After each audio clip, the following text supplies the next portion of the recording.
Bienvenue à la sclérose en plaques. J'en parle cette semaine. Mon invité s'appelle Guillaume Laudini. Alors, c'est un gars qui est dans France, en Europe.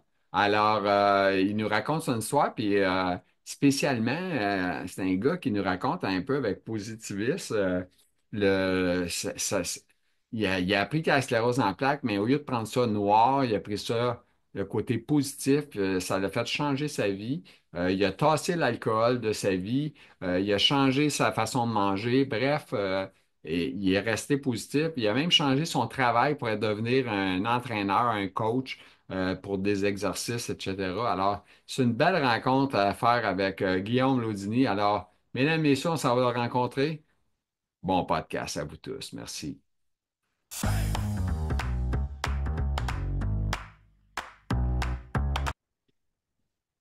Alors, mesdames, messieurs, nous sommes là avec mon invité qui n'est pas à côté de chez moi. Alors, on va savoir où est-ce qu'il est. Alors, il s'appelle Guillaume Laudini. Alors, Guillaume, j'aimerais savoir, toi, comment ça va ta sclérose en plaques aujourd'hui? Alors écoute, moi j'ai été diagnostiqué de la sclérose en plaques en décembre 2022, en janvier 2022, pardon.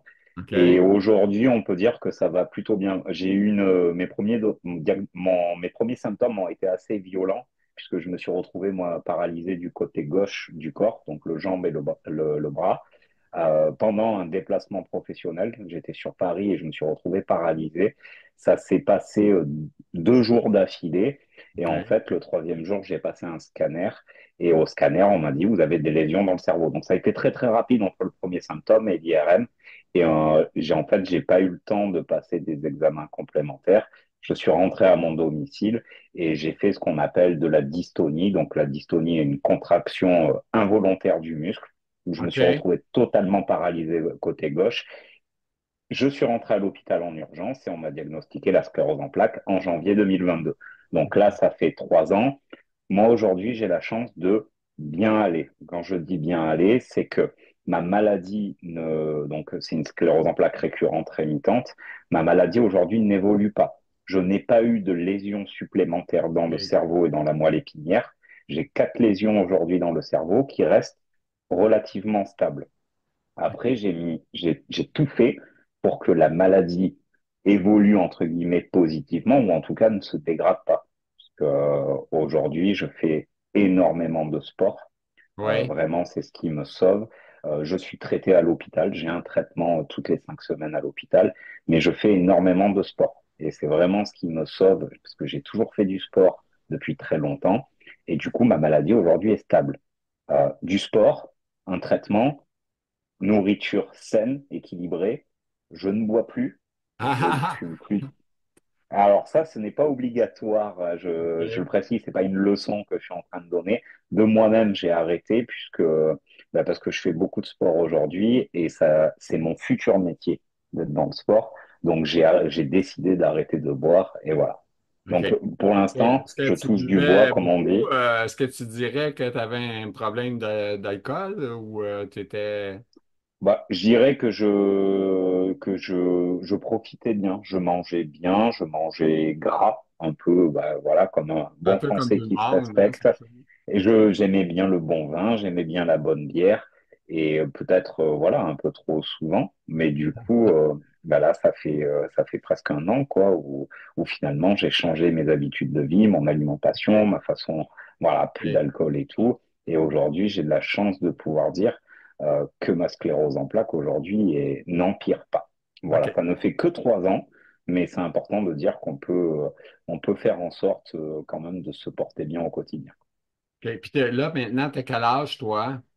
Alors là, moi, j'ai 38 ans. Je vais sur mes 39 ans, mais j'ai 38 ans. OK, 38 ans. Et puis, ta sclérose en plaques, c'est récent, donc tu m'as dit 2020 ou 2020? 2022, ouais, OK, diagnostic 2022, c'est 2022. quand même assez récent, on s'entend. Est-ce qu'on t'a diagnostiqué une rémitante, poussée rémission ou Ouais, c'est une progressive rémitante. quelconque? OK, C'est une récurrente rémitante. OK.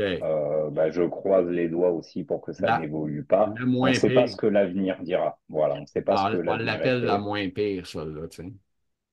c'est la La moins plus pire. courante et la moins pire. Ouais, c'est ça, la moins pire. Ben, tu sais, on Mm, va dire, quand on est rendu, c'est à peu près 80%, c'est ça pour les gens, fait que c'est sûr que c'est la moins pire. Fait que, mm, ben, la moins pire des pires. mm. Parce qu'il n'y a pas de fun. On Ouais. n'en connaît pas Bah, qui sont vraiment joyeuses, là, tu sais. tu sais, j'ai quand même été rassuré quand le médecin, la première fois, donc quand je passe le scanner la première fois, il me dit, au pire du pire, à force de lui poser des questions, il me dit, au pire du pire, ça pourrait être une sclérose en plaques. Donc là, tu imagines bien la tête que j'ai faite. Je ne savais pas exactement ce que c'était la sclérose en plaques. Donc évidemment, je me suis décomposé. Ça y est, je voyais ma vie finie, etc. Puis finalement, à force de passer des tests, à force qu'on me prépare, qu'on me dit, bah, écoute, aujourd'hui, quand on diagnostique une sclérose en plaques assez tôt, il y a des traitements qui sont efficaces, il y a des choses à faire pour aller bien, etc. Le jour où on m'a donné le diagnostic en janvier 2022, on m'a dit c'est une sclérose en plaques récurrente, rémitante. Finalement, c'est pas que j'étais rassuré, j'ai pleuré. Évidemment, on t'annonce que tu as une maladie, j'ai pleuré. Mais en même temps, on m'a dit, finalement, ça aurait pu être pire. Donc au moins, ça, on sait ce que c'est. On sait comment le traiter, même si on le soigne pas, on le guérit pas. On sait comment le traiter. Donc finalement, limite, tu t'en sors pas trop mal. Et ça m'a presque au fond de moi, dans mon malheur, rassuré en me disant, bon, je suis passé à côté du pire du pire. Donc maintenant, qu'est-ce que tu fais avec ta sclérose en plaques? Comment tu vas réagir et comment tu vas affronter la suite? Tu as déjà passé à des actions positives, qu'on pourrait dire, là, dans le sens que tu as cessé de consommer plus de boissons, moins, ou bref, tu n'en consommes plus pantoute ou tu en prends Plus du encore. tout. OK, tu as carrément tout arrêté. Alors, tu Ouais, joues les cartes sécuritaires en fonction de ta santé. ouais, c'est Là, tu ça. dis que tu as changé aussi un peu ton alimentation, je comprends bien. On a Alors tassé j'ai les changé. fast-foods. Est-ce que tu as C'est tassé les ça. fast-foods? Oui. Les fast-food, pour moi, non, tu vois, je fais des burgers faits maison plutôt, mais en fait, ce qui est dit, c'est que l'alimentation ultra transformée, les plats industriels et tout, c'est pas bon pour la santé. Mais c'est pas bon pour les gens qui ont la sclérose en plaques, mais c'est pas bon finalement pour toutes les pathologies ou pour toutes les personnes au quotidien. Donc, Malheureux, ah, excuse, c'est pas bon pour personne, dans le fond, tu et sais. voilà, c'est ça, c'est exactement ça. À savoir qu'aujourd'hui, avant, je travaillais dans le marketing. Donc, quand on m'a diagnostiqué la sclérose en plaques, je travaille dans le marketing, dans un bureau, dans l'industrie. Oui.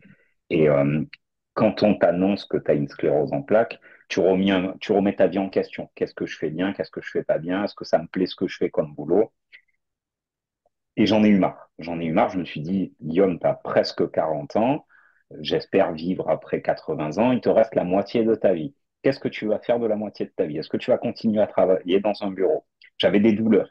Le fait de rester assis derrière un bureau, d'être sédentaire, moi, me provoquait beaucoup de douleurs. Oui. Là où je me sentais le mieux, c'était en faisant du sport.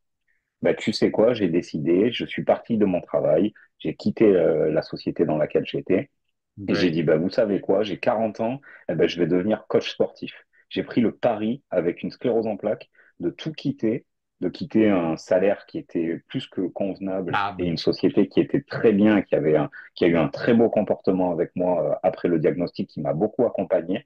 Et j'ai dit, je vais devenir coach sportif et je vais essayer d'apporter un sens à ma vie pour aider les autres, des gens qui ont des pathologies ou non, mais pour accompagner. Donc, qui dit coach sportif, dit alimentation saine, dit Oui. évidemment, bon, ben, on va pas fumer clope sur clope en étant Non, coach non, non. sportif.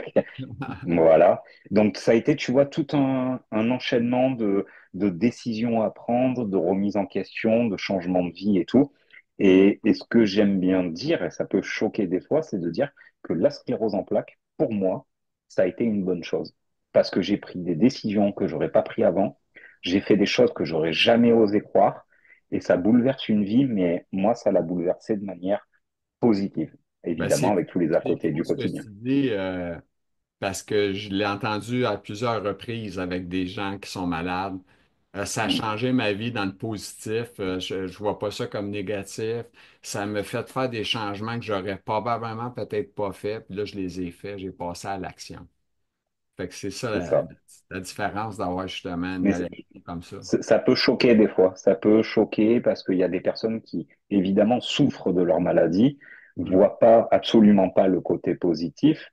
j'ai le cas hein, parce que je fais beaucoup de sport. Je préconise aux gens de faire du sport. Moi, on me dit, mais monsieur, vous n'avez pas la sclérose en plaques. Quand on a la sclérose en plaques, on ne peut pas faire du sport. Donc arrêtez de nous faire croire qu'on fait du sport. Donc tu vois, je me retrouve encore confronté à des gens malheureusement ben, forcément la maladie est plus présente et tout. Mais voilà, moi, je le vis aujourd'hui. Il y a plein de bonnes choses qui me sont arrivées. Je veux plus, j'espère ne plus avoir de poussée. On ne sait pas de quoi demain est fait, mais la poussée a été pour moi très violente, très douloureux, à me retrouver par terre au sol, à me tordre de douleur. Et je pense que ça, c'est la plus grosse douleur que j'ai eue dans ma vie et je peux pas le revivre. Donc, j'essaye d'avoir positive mind Ouais, la et douleur, d'avancer, quoi. explique-moi un peu, c'est quoi qui t'est arrivé, pour qu'on Ben, comprenne. en fait, j'ai été tétanisé du bras. Vraiment, j'ai le bras, il s'est fermé, la jambe s'est refermée et je ne pouvais plus, j'avais plus de contrôle sur mon bras et ma jambe. Donc, de douleur, je savais pas si je faisais un infarctus. On ne sait pas, je suis pas médecin et Non. je me suis effondré au sol chez moi. Et j'ai appelé mon voisin. Ce jour-là, il était là et c'était rare. Je l'ai appelé, je lui ai dit, viens chez moi, je suis par terre, il se passe quelque chose. Il est venu, et OK. j'étais gelé parce que j'étais au sol sur le carrelage, et, et on a appelé les pompiers directs. OK.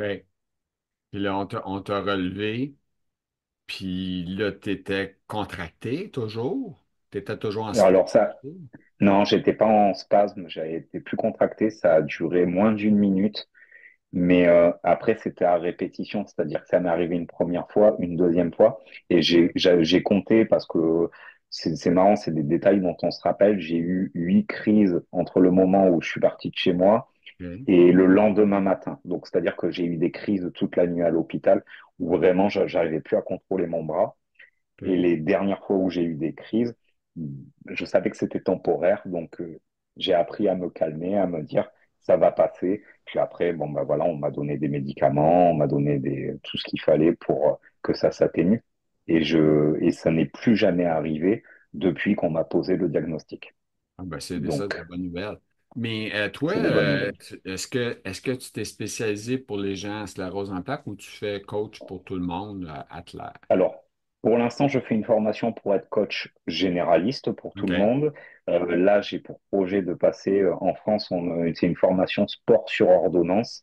C'est pour apprendre finalement les différentes pathologies et comment coacher les personnes qui ont ces pathologies. Demain, j'ai quelqu'un qui vient, qui a eu un AVC. Qu'est-ce que je dois prendre en compte du fait qu'il ait eu un AVC? Comment je vais devoir le coacher? C'est une formation qui dure une semaine.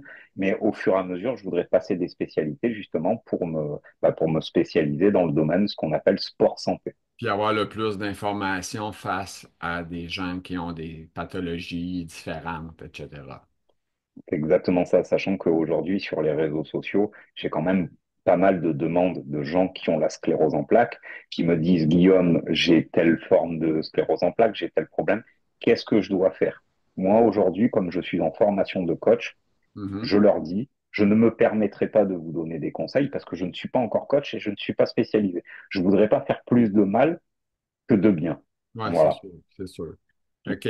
Puis toi, là, ça fonctionne bien. Toi, présentement, tu n'as pas de problème de fonctionnement, tes jambes vont bien, tes bras vont bien, ça t'a récupéré 100%, ou tu restes avec des Non.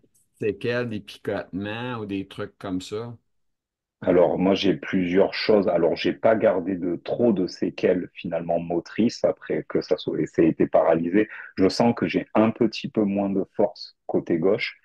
Je pense que, bon, voilà, naturellement, déjà, on a un côté qui est moins fort que l'autre, mais là, je le ressens parce que je fais beaucoup en salle de sport, du crossfit, des choses comme ça. Donc, quand je porte des haltères, je vois la différence. Plus de problèmes d'équilibre quand je fais du yoga, quand je fais des choses comme ça. Côté gauche, c'est compliqué, tu vois. C'est plus OK. difficile de tenir debout. OK. Après, je vais dire comme tout le monde, de temps en temps, bon, régulièrement, je me réveille, j'ai des petits picotements dans les bras ou dans les jambes. Rien de dramatique. J'ai de la fatigue, ça m'arrive d'avoir de la fatigue chronique.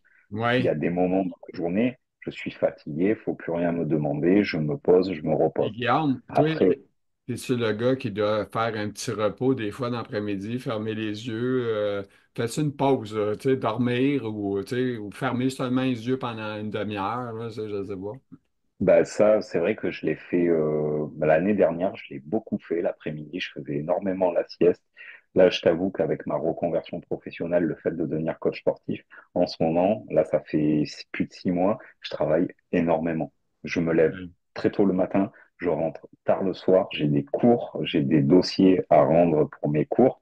J'ai le cerveau, il est en ébullition tout le temps. Et étant donné que je suis debout pratiquement toute la journée, bon, au final, je suis fatigué comme quelqu'un qui serait debout toute la journée. Je pense que ça laisserait des Ouais. séquelles à tout le Mais monde de faire autant d'heures et tout. le fait que tu as commencé à t'occuper, à faire un mandat que tu t'es donné, est-ce que tu crois que ça aide à ta guérison ou à le sentiment que tu te sens mieux, puis que tu tasses de côté les petits bobos en te disant, bon, ben écoute, Ouais. je suis capable, c'est ça? Ouais, je crois que ça m'aide énormément. Ce que je dis, c'est que, bon, déjà de faire du sport, ça m'aide psychologiquement et physiquement, forcément. Ça aide à accepter la maladie, de dire que bah, le corps, il peut être en bon état de fonctionnement malgré la maladie. Et ça, tu vois, tous les petits problèmes du quotidien que je pouvais avoir avant et que tout le monde peut avoir, il y en a plein que j'ai mis de côté où je me dis, bah, finalement, c'est pas bien grave. Et j'aime bien, quand j'écris des posts sur les réseaux, de terminer pour dire que la vie est belle. C'est vrai, faut pas l'oublier. Malgré la maladie, malgré plein de choses, la vie est belle. Et le fait de pouvoir, de faire cette formation de coach sportif, le fait de pouvoir prendre la parole comme avec toi aujourd'hui sur le live, ça m'aide aussi. Ça m'aide à, on dit c'est cathartique, ça m'aide à, le fait d'en parler, le fait de le dire que je suis malade et de pas le cacher, moi, ça m'aide énormément à avancer dans la maladie. Puis je pense que ça l'aide aussi les nouveaux ou les gens qui connaissent pas carrément pas la maladie, là, parce que on Mm. s'en cache pas, regarde, tu as appris que tu avais la maladie, tu savais pas c'était quoi. Là, c'est pas, Évidemment. moi, je pense que c'est une maladie mal connue de beaucoup de monde. Tu sais, c'est une maladie, elle n'est pas populaire. Tu sais, je veux dire, on sait Non, le cancer, on sait le diabète, on sait les choses standards, mais la sclérose en plaques, c'est pas quelque chose de standard pour personne. bah, c'est ça, c'est un mot qui est très peu connu. Le mot fait peur, sclérose en plaques. Déjà, le mot fait peur en lui-même. Ouais. Le premier truc auquel j'ai associé la sclérose en plaques, j'ai pensé maladie de Charcot. Maladie de Charcot, dans quelques mois, je vais mourir. Voilà, c'est tout ce que la première fois qu'on m'en a parlé, c'est après on m'a expliqué, Tu on n'as m'a pas fait de la pensé au pédagogie. fauteuil roulant en commençant, là, tu sais, je vais être en fauteuil roulant. T'as pas- C'est exactement ça. Moi, j'ai posé 3 questions le premier soir à l'hôpital. Je leur ai demandé est-ce que je vais pouvoir continuer à travailler, est-ce que je vais pouvoir avoir des enfants et est-ce que je vais pouvoir faire du sport. Je ne sais pas pourquoi, c'est les 3 questions qui me sont venues en tête alors que j'étais allongé dans le lit d'hôpital. C'était OK. mes inquiétudes. Fait que là, vu que tu me parles d'enfant, je veux juste savoir, es-tu en couple? Ouais, OK. Ça je suis fait en, quelques je suis en années. couple.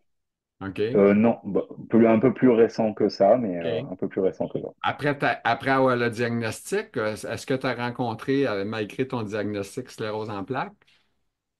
Écoute, moi, ça m'a pas empêché de faire des rencontres. Ça n'a pas fait fuir les gens le fait que j'ai une sclérose en plaques. Et pour la petite anecdote, bah, 2 anecdotes finalement, parce que il y a eu 2 personnes à partir du diagnostic. La personne avec qui j'étais pendant le diagnostic était neurologue.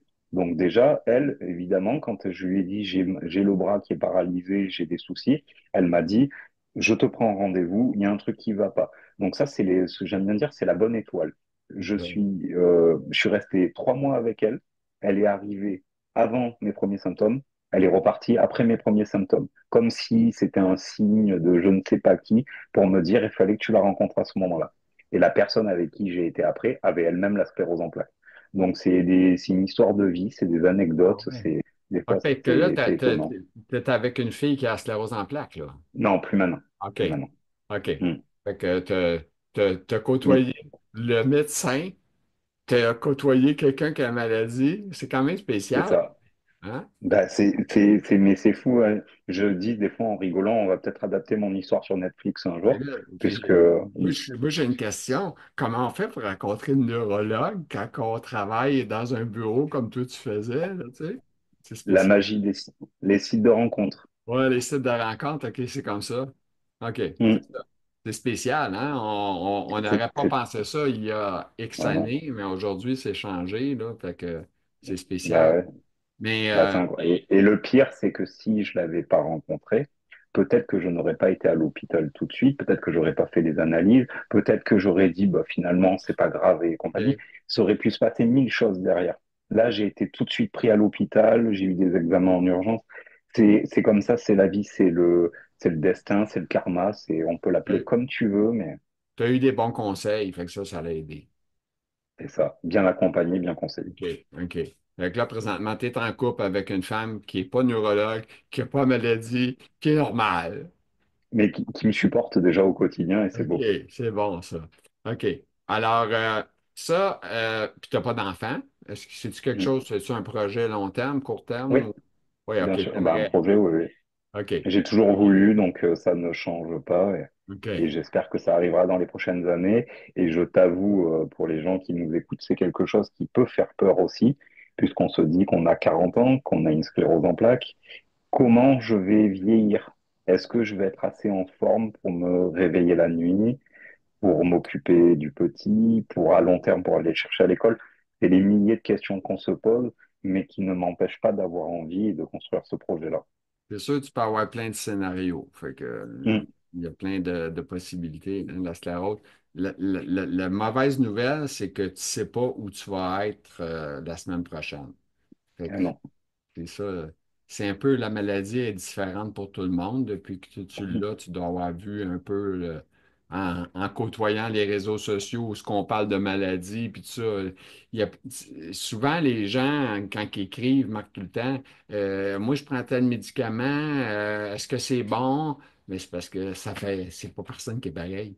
C'est de la mauvaise nouvelle, c'est qu'il n'y a C'est ça. personne qui est pareil. C'est que on peut pas le savoir. Fait que Exactement ça, ouais. OK. Alors, puis, mis à part le coaching de choses, ça, c'est un combat que tu as entrepris qui va bien. OK? Tu fais tes cours présentement. Ouais. Là, je fais mes cours et moi, l'objectif à partir de cet été, c'est de pouvoir partager mon temps entre les coachings sportifs. J'habite dans une belle région de France qui est le Luberon, donc comme je te disais, entre Avignon et Aix-en-Provence, entre Avignon et Aix-en-Provence et Marseille. Donc c'est une très belle région, donc j'aimerais organiser des séjours sport santé, nature, pour que les gens Ouais, un peu oui, viennent se excuse, reconnecter avec la nature. excuse, moi, je reste pas dans ce coin-là. J'ai besoin de savoir, Marseille, c'est où? C'est-tu proche de la... C'est-tu dans la France directement, en haut, Sud dans de le la France.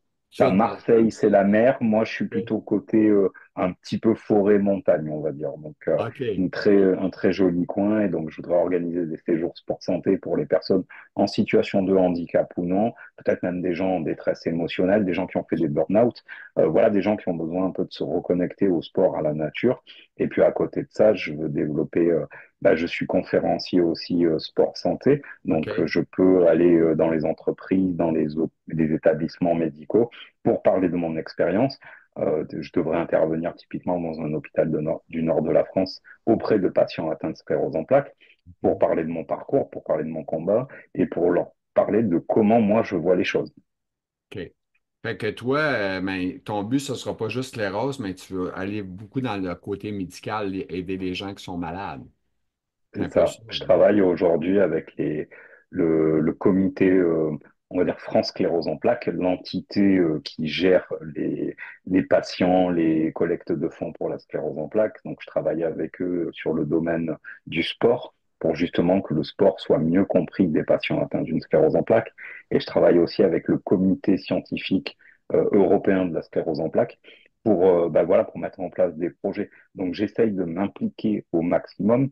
Moi, mon objectif, c'est de pouvoir que ma maladie, elle soit utile aux autres, que ça soit pas un fardeau pour moi, mais finalement que je puisse aider les autres aussi.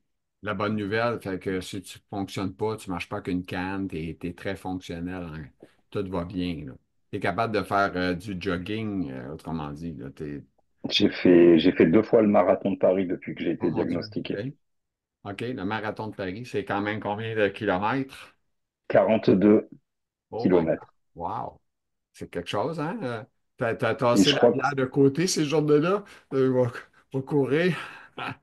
et je crois que ça me donne encore plus l'énergie et la forme, en fait, de se dire, j'ai une sclérose en plaques, mais je vais le faire, je vais réussir, je vais y arriver et ça donne vraiment beaucoup de Tu me dis, le motivation au nom, final. c'était le marathon de Paris, c'est ça? C'est ça? C'est ça, marathon de Paris, ouais. OK. Fait que tu te trouves à pouvoir venir dans les rues de Paris, autrement dit, pour faire la course, j'imagine. C'est la C'est journée où ça, tu le passes monde, devant la Tour Eiffel, c'est la tu journée passes que le devant la monde Tour se Eiffel. plaint pour le trafic, j'imagine, dans votre coin. Ah bah tout est fermé là ce jour-là. Les rues, elles sont pour nous. C'est ça, je te dis. Parce que ça Mm, aussi, des fois, il y a des marathons, tout ça, puis il y a des rues de barrées, puis tout ça. Fait que là, les gens viennent en maudit parce que là, ils n'ont pas accès. Puis mm, mais, tu sais, c'est une fois par année, c'est pas tous les jours, là, quand même, là. ouais, Mais c'est ça. Puis c'est un beau défi, là, pour tout le monde, tu sais, de faire à faire. c'est ça. Fait que, ouais, ça, c'est très, très bon. Puis au niveau manger, on en a parlé un petit peu tantôt, mais je vais revenir là-dessus. T'as-tu Mm. vraiment, oui, tu as changé des choses, mais est-ce que tu es rendu granola? Est-ce que tu as tassé le fromage, le lait? Tu sais, Alors, non. le fromage, c'est vrai que il déconseille. Ouais. Il déconseille les fromages à pâte crue. Attends, il n'y a pas de dur et pas de cru, pas de cru. J'adore le fromage, je m'en passe pas, j'aime trop ça. Donc, OK. je t'avoue que je continue à manger beaucoup de fromage. Par contre, je mange pas d'aliments trop en boîte, d'aliments transformés, de fast-food, beaucoup de cuisine méditerranéenne, beaucoup de poissons gras OK. moins des anchois, des sardines, des choses comme ça, de l'huile d'olive, des noix, beaucoup moins de viande rouge. Alors, depuis que j'ai arrêté l'alcool, la viande rouge me plaît beaucoup moins, le goût, et du coup, je sais que ça, c'est pas forcément très conseillé pour nous, la viande rouge, l'alcool et les aliments transformés. Ben, je Donc, sais c'est quand tu voilà, on parles, appelle ça c'est cuisine sûr que méditerranéenne. les aliments transformés, c'est pas bon pour à peu près personne, malheureusement, là. Mm, Et c'est c'est ça. sûr que le fromage, moi, c'est sûr que je l'ai entendu parler négativement, fait que je l'ai tassé beaucoup, là, tu sais. Je mangeais Mm, souvent tu sais, des pâtes, tu sais, genre macaroni gratiné, là, avec de la... ouais. là. Et c'était bien bon, mais c'est bien du fromage, tu sais. Fait que Faut quand même garder des plaisirs dans la ouais, c'est vie. ça. Une fois de temps en temps, il faut se faire des petits plaisirs pour déconnecter de tout le temps d'être droit, droit, droit, là. Mais on n'est pas C'est parfait. ça. De toute Bah façon, non. est-ce que c'est mieux de mourir heureux ou mourir vieux? C'est la Mm. question. Ouais. Parce Ah, que moi, je voudrais mourir vieux et heureux, les deux ouais, en même temps. mais si tu avais le choix, je sais pas, tu choisis ça entre heureux ou vieux? C'est la question. Heureux, Parce que heureux. vieux, c'est pas nécessairement agréable, là. Tu sais, Ah moi, non. j'ai ma maman présentement qui vit, qui a 91 ans, puis qui est carrément plus sur la terre. C'est triste à mourir. J'aimerais mieux qu'elle puisse partir en dignité. Puis, Mm. Je mais ça me comprends. fait de la peine, tu sais, c'est sûr, j'y pense, puis ça me fait beaucoup de peine. Mais maudit, tu sais, d'être touché par n'importe qui. Tu sais, des fois, les gens dans les Mm. centres de soins, ils Mm. n'ont pas toujours le temps de prendre soin des personnes un à un tout le temps. Ils ont Mm. il y a trop de malades. Puis, bon, la mère, elle parle plus ou presque, elle dort tout le temps. Mm. C'est- Non, c'est pas, je trouve que c'est pas le fun. Finalement, Bah, ça fait peur, hein. Ça mourir fait trois, peur de quatre ans. vieillir. J'aimerais mieux Ça fait mourir peur. 3, 4 ans avant, s'il faut. Mm. Pour pas vivre ça, Mm. en tout cas. En Ouais, tout je cas, comprends. bref. Mais moi, je suis pas à ton stade, là, hein. Tu le sais, je suis en fauteuil roulant. Fait que, tu sais, je suis déjà très magané, là, tu sais, mais c'est ça. Faut continuer. Continue le combat. On continue à chaque C'est jour. important. Jamais s'arrêter. C'est ça. Il faut toujours continuer, il faut jamais lâcher. Mis à part ça, as-tu d'autres projets de vie, mis à part l'entraînement, le coaching que tu veux faire? As-tu des voyages en vue, des trucs que tu aimerais faire? Pour l'instant, pas de voyage en vue. Enfin, j'espère, là, pour l'instant, ça s'est calmé un petit peu, puisque comme je suis en reconversion, forcément, je me consacre à ça. J'espère des prochains défis sportifs, parce que l'année dernière, je suis monté au sommet du Kilimandjaro, en Afrique, et j'aimerais continuer OK. à faire des défis sportifs. J'aimerais faire le marathon des sables en Jordanie. C'est courir 70 kilomètres dans le désert en Jordanie. J'ai d'autres projets fous. La Je sais chaleur, parce que est-ce que je te coupe? La chaleur, ouais, c'est pas quelque chose qui te tue? Bah, très bonne question. Alors moi, ça va, j'arrive à le supporter parce que je fais des compétitions de sport en extérieur. J'en ai parlé avec une médecin aujourd'hui, une des précurseurs dans le domaine du sport et de la sclérose en plaques. Et OK. quand j'ai eu ce projet de marathon de Jordanie, je lui ai demandé, elle m'a dit, logiquement, tu devras arriver à le gérer. Il faudrait que les organisateurs puissent avoir en cas de, si t'es vraiment pas bien, des poches de glace, des choses comme ça au ravitaillement ou en tout cas au sanity check là, avec les infirmiers, mais elle ne me l'a pas déconseillé. Et c'est quand même une des spécialistes France sport et sclérose en plaques. Donc elle est neurologue de base. Elle a quand même, comme on dit chez nous, de la bouteille dans le milieu. Elle a des années d'expérience. Donc elle m'a rassuré, mais oui, on parle beaucoup du syndrome de Uthoff. Avec la chaleur, avec le fait que la chaleur ne soit pas bon pour nous. Moi, ça va. Pour l'instant, je l'ai pas trop mal vécu. Bon, après, j'ai la climatisation chez moi, donc quand il fait trop chaud Oui, les après-midi, eh ben, on reste au frais quand même, hein, bah, comme tout le monde. ouais, c'est ça. Ben, la Mm, climatisation, c'est une affaire sclérose en plaques très associée. Très mm. associée. Parce que quand tu ne l'as pas, c'est très difficile à vivre. Des fois, Ouais, je comprends. dans une maison où tu as de la chaleur, c'est pas facile. Euh, Mm. OK. Puis, est-ce que tu es un fan d'écouter des séries télévision? Tu passes tout du temps à écouter de la TV ou non, pas pantoute? Séries télévision, pas trop, beaucoup cinéma. J'adore vraiment OK. le cinéma. Grand passionné des vieux films des années 80, 90, OK. des films mythiques. Voilà, non, moi, très cinéma, beaucoup de lecture. J'ai beaucoup lu depuis que je suis OK. malade. Beaucoup de développement personnel. Pas de romans, j'aime pas les romans, j'aime pas le fictif, mais beaucoup, voilà, d'autobiographie, de développement personnel. J'essaie de me cultiver au maximum quand je peux, des documentaires. Et après, j'ai une passion inavouable. Je collectionne les Lego. Je collectionne les Ah ouais. Lego à 40 ans. Ah, ah, ah. J'adore ça. Tu n'as pas des trucs que tu peux montrer facilement ou c'est Et non, impossible? là, non, je suis pas chez moi aujourd'hui, cet Ah, OK. après-midi, donc je les ai pas à proximité. Ben, tu Mais vas ouais, j'ai parvenir une belle à étagère. deux, trois photos. On pourra les mettre sur le vidéo. Les gens Hmm. pourront. On pourra voir ce C'est la qu'un gars première fois que j'en parle. un gars de 40 ans fait avec des Legos. Hein? Bah, écoute, depuis que je suis petit, et ça n'a pas bougé. Au grand désespoir de madame, parce qu'il y en a de partout, du coup. Fait que du Lego, ça fait. On se met. Ça arrive-tu des fois qu'elle met un pied sur un Lego à terre? C'est pas le fun, ça. Non, mais là, ça va l'accepter, mais bon, faut pas qu'il y en ait trop quand même, quoi. OK. Ben, en tout cas, tu m'enverras des images, des photos, puis Ouais, avec je te plaisir. montrer aux gens. Ben, tes chefs-d'œuvre, probablement que tu as tes préférés, là, j'imagine, là. Hmm. Est-ce que tu Ouais. crées, il y en a qui spécialisent, exemple, dans super-héros, les voitures, bref.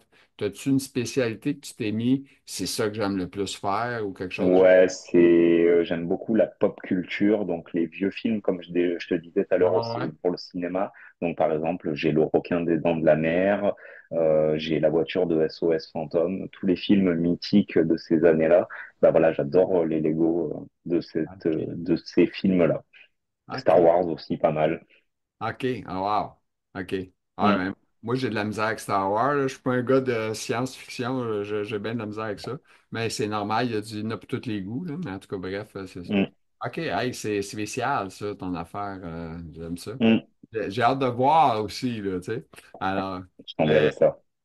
est-ce que tu as un mot à ajouter pour la fin ou on a passé à travers tout ou tu as d'autres choses que tu aimerais discuter?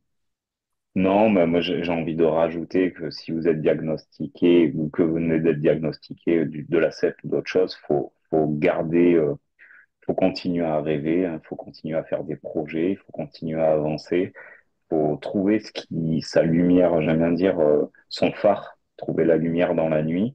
C'est peut-être pas forcément comme moi c'est le marathon, c'est le Kilimanjaro, tout le monde n'a pas ni envie, ni les capacités, ni l'argent pour faire des choses comme ça. Trouvez en fait finalement ce qui vous fait vous lever le matin pour garder l'énergie, pour garder le sourire. Ça peut être votre famille, mais lâchez pas en fait. C'est ça que j'ai envie de dire comme mot de la fin, c'est que la vie est belle, ne lâchez pas et trouvez ce qui vous donne envie de vous lever tous les matins, quoi. Super. Écoute, une question pour toi. Tes parents, c'est-tu un mix, genre nationalité d'un bar, nationalité d'un autre bar? Oui. Ouais. Pas Ouais. pire, le gars. Je sais pas, mais j'ai deviné, moi. C'est quoi le Bah mythe? déjà avec mon nom de famille c'est Ouais, c'est Lodini, ça. comme on C'est ça. disait. Mon père était italien. Mon OK. père était italien, ma maman est née en France. Donc voilà, OK. c'est un mix européen méditerranéen. OK. Ben écoute, c'est pas mal agréable ta rencontre. Je suis content de t'avoir rencontré. Les gens, j'espère, vont Moi prendre. aussi. Il y a beaucoup de positifs dans ton histoire. Ça, c'est la beauté. Fait que je te lève mon chapeau. Fait que je suis content. Merci. Lâche pas. Continue. Puis je pense que d'aider les gens qui sont malades en plus, ça peut être bon. Puis tu Mm. manqueras. Je peux te dire, tu manqueras pas de clients. Il y a tellement de malades. C'est- Ouais, c'est marrant que tu le dises parce que on dit toujours, on vit de plus en plus longtemps. Mais je trouve qu'on vit de plus en plus mal, puisqu'on a de plus en plus de maladies, il y a de plus en plus de maladies neurologiques, auto-immunes, on mange de plus en plus mal, il y a de plus en plus de pollution. Malheureusement, il y aura de plus en plus de personnes qui auront besoin d'être accompagnées, et médicalement et sportivement, pour aller mieux. Et c'est terrible de dire qu'aujourd'hui, l'espérance de vie est repoussée, qu'on vit jusqu'à 100 et quelques années, mais qu'à côté de ça, on mange des trucs dégueulasses et on se prend de la pollution et que le réchauffement climatique continue. Mais bon, Mais là, on présentement, nous, 100 ans, moi, 100 ans en bonne santé avec toute une tête, j'adore. Mais 100 hum, ans, pas de tête, ça va pas bien, plus capable hum, de faire rien autonome, je trouve pas ça agréable. Moi, ouais, non, je j'aime mieux comprends. quitter la Terre. Mais en attendant, on reste positif, on se bat, hein, on n'a pas le choix. Hum, Ben, on n'a pas le hum, choix. Faut aimer ce qu'on. Tu sais, moi, ce qui me rend heureux, tu sais, moi, je me cache pas, là, je me nourris de vos histoires, c'est pas compliqué. Je me nourris de ça, puis je suis content de le partager aux gens pour que les gens puissent le plus possible entendre des histoires comme la tienne. Surtout, qu'est-ce que tu as dit, puis je l'ai entendu avant aussi. Je suis content. J'ai pas juste la maladie, j'ai trouvé d'autres affaires. Tu sais, hum, t'es pas à pitoyer sur ton sort. Fait que ça peut être un bon message pour quelqu'un qui vient hum, d'apprendre qu'il a la stérose. Parce que malheureusement, quand on apprend qu'on a la stérose, on est souvent, waouh, ça va pas bien, tu sais. Moi, je sais que quand je l'ai appris, sur le coup, j'ai pleuré. J'ai pris mon véhicule, je continuais, je m'allais travailler à mon bureau sans dire rien à personne. Tu sais. hum. Donc, c'est comme ça que je l'ai fait. Fait que, Ouais, ouais. On le vit tous différemment, on ouais, l'accepte, on est en colère, on le refuse, ouais. on refuse d'en parler, on l'accepte bien. Enfin, il y a plein de manières de voir les choses. C'est en fonction aussi de notre histoire personnelle, de comment on est au quotidien. Mais voilà, moi, j'ai réussi à l'accepter assez rapidement. Et ben voilà, j'ai décidé d'en faire une force. Ma dernière question pour finir. T'as-tu parlé l'italien finalement ou tu l'as jamais appris? Nul, je suis nul. Ça veut dire que même si t'as l'Italie pas trop loin de chez vous, t'as jamais parlé italien. Ouais, c'est ça. OK. Déjà que j'ai appris l'anglais, j'ai fait des années et des années d'anglais, que ce soit à l'école ou au boulot, j'ai OK. un accent mais nul. Je parle comme OK. j'ai l'impression de parler comme tous les Français anglais, c'est-à-dire mal, avec un mauvais accent. Bon, ben écoute, merci beaucoup pour cette Merci à rencontre-là. toi, Gilles. Je te souhaite une excellente journée, puis merci pour tout ton positivisme que tu as transféré aux gens. Merci. Merci de m'avoir donné la parole, Gilles. Ça me fait À plaisir. très C'est très bientôt. Prends gentil. soin de toi. Merci. Alors, mesdames, messieurs, j'espère que ça vous a plu cette rencontre avec Guillaume Lodini. Alors, un petit pouce en l'air si on est content. On marque des commentaires. Encouragez-nous. Bref, je vous souhaite une excellente fin de journée à vous tous. Merci.